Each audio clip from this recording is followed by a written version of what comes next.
Diba? Tapos na ang tent. Pang isang tao lang to. Ganito siya.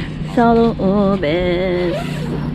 Pero, alam mo yun, binutas ko yun talaga. Kasi nga, walang hangin. At bubutasin ko pa yun. Saglit. Kunin ko yung scissor. Nagdala talaga ako ng scissor kasi alam kong walang butas yan.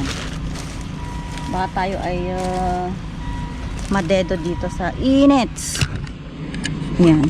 So, talagang ikakat lang. Ay, ano ba yan? Ikakat ko talaga to. Tulad nung ibang mga ano ko noon. Yung isang tent ko noon, kinat ko din. Dahil wala siyang hangin.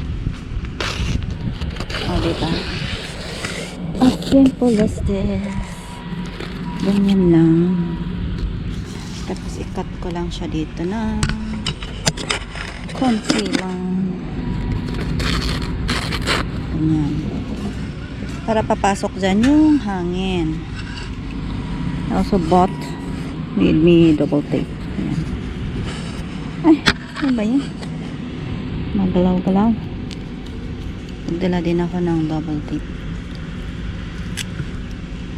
Kasi tape ko yan para hawakan niya. Nasa na? Like that. Ay, sa loob na lang. Tape ko siya. Whatever. All my things will be inside. Baka lipa rin ang ating tent. Kasi hindi ko dinala yung mga pikes niya. Ay. Ginawang pintuan. Ayan. Oh, diba? Ay, baka may ano dito. Pinay din yung may-ari nun kanina na ano ko. Sabi niya, may susunduin daw siya sa labas. So, magpapahinga tayo ngayon. Ay, ang maingay lang dito yung mga yan. Oh, yung mga nag-work dyan. Sila yung maingay dito. Anong ginagawa nila? Ayan, pina-flat pa rin ito. Na-flat nila lang pina-flat.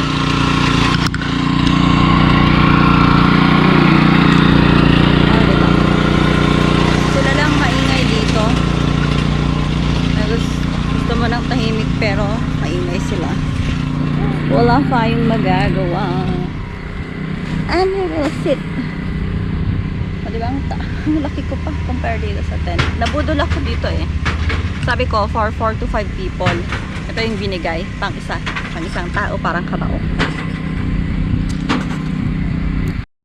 Ngayon binutas ko. Para pumasok dyan na hangin. Imagine kung hindi po, walang pumapasok na hangin dyan. Mas ganito lang. Oh my God. Lutong-luto yung utak natin. Ganyan para is mahangin siya, o, diba? Yahoo! Para-paraan. Para-paraan lang.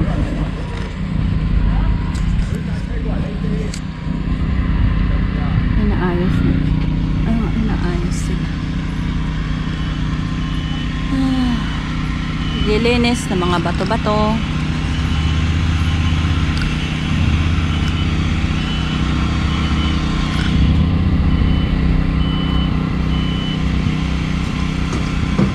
Trabaho nila dito. Yan dahil hapon na. Madami na yung mga tao. Tayo naman pauwi na. Pauwi na. Hindi naman tayo naligo. Natulog. Natulog ako sa may tent. Pero ang ingay-ingay nila kaya hindi rin ako nakatulog. Tapos nawala pa yung Bluetooth ko. Yeah, once. Bluetooth headphones. Diba kaninang umaga walang katao-tao, ngayon marami. Mas marami pa yan bukas dahil day off nating mga Pinoy. Mga bata, oh. Naglalaro sila. Di pa ako nakarating doon sa pinakadulo ng tubig.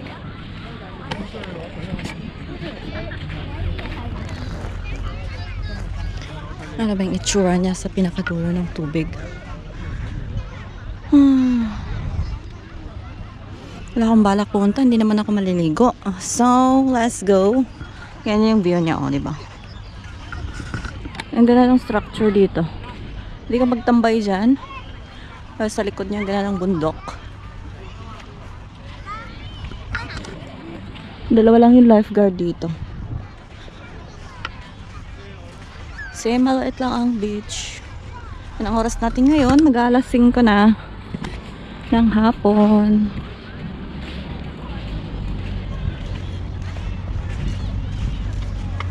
Let's go around.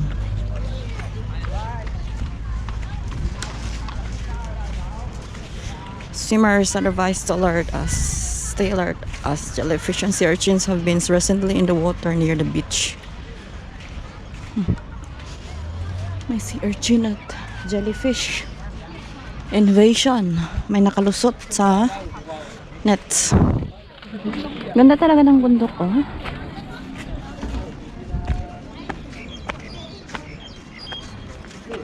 Pag bibilangin mo yan, 8 yan lahat. 8 lahat yung tuktok niya. The 8 goddess. Doon may mga benches doon. May benches doon. Pwede kang umupo. Kaso masyadong malayo sa tubig. O, kanina umaga walang tao dito. Ngayon meron na. Tapos sa harap nito, mga restaurants. Ay, ano ba yan? Mga seafood restaurants. Pasok ulit tayo doon.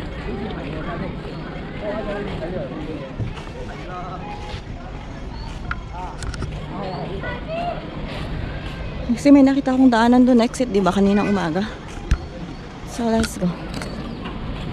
Let's go. Ulit. Balik ulit tayo.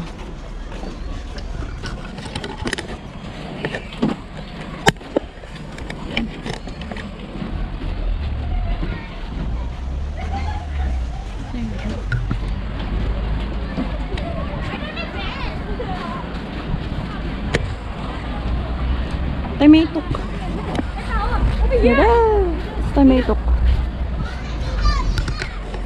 Puntahan nga natin. Parang maganda.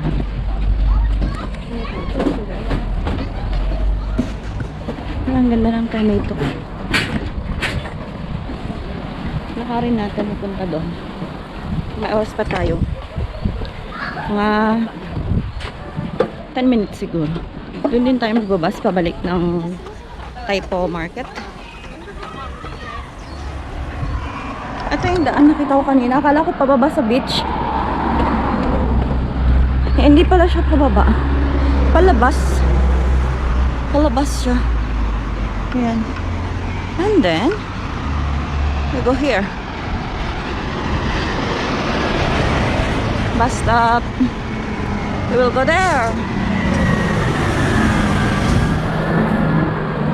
So may view deck niya. Pasok na tayo.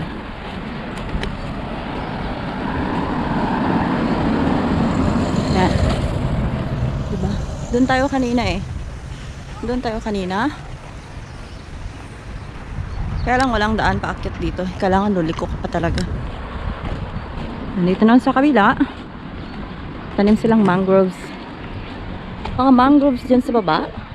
Pero hindi siya pwedeng puntahan. Wala ka makikita ang daan na papunta dooners. So, diretso tayo doon sa pier. Hindi naman siya pier.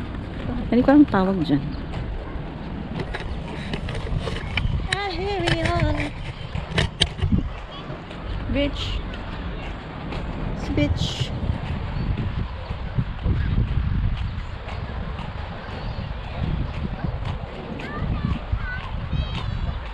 Maganda.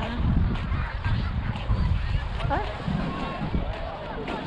Lawak naman to konti. Yung may mga activity siguro okay dito. Kasi flat siya. Flat yung sand and it's low tide. We'll go there later. Where tayo may tuk. Lakarin natin hanggang doon. Dito tayo. Halabog na yung araw. Mga bata. Lalaro.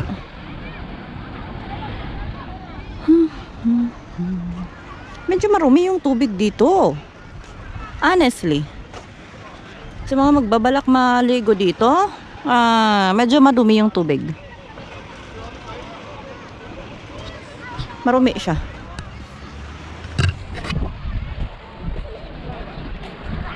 Yan yung pag maliligo ka medyo madulas. Madulas yung tubig niya. Hindi siya malinis. Alam mo yung pag sa tubig dagat, makikita mong malinis talaga kasi medyo parang crystallized. Ito nagbabubbles yung tubig. Here we are. Anong tawag dito? Kalam mo anong tawag dyan? Light post? Light post? I don't know. Anyway, ito yung net. Para walang pumasok na pating. Hanggang dooners. Walang pumasok na malalaking, ano ba yan? Jellyfish. Or mga malalaking isda. Ganyan yung mga net nyo. Pino yung net niya. Pero bakit kanina sabi niya may mga sea urchins? So, ibig sabihin, may mga maliliit na sea urchins na lumaki na siya dyan sa gilid. And, they said, ingats. Ang daming naliligo ngayon, ha?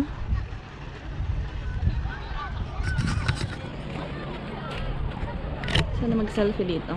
Selfie! Ang ganda nung rain nung sun. O, tignan nyo.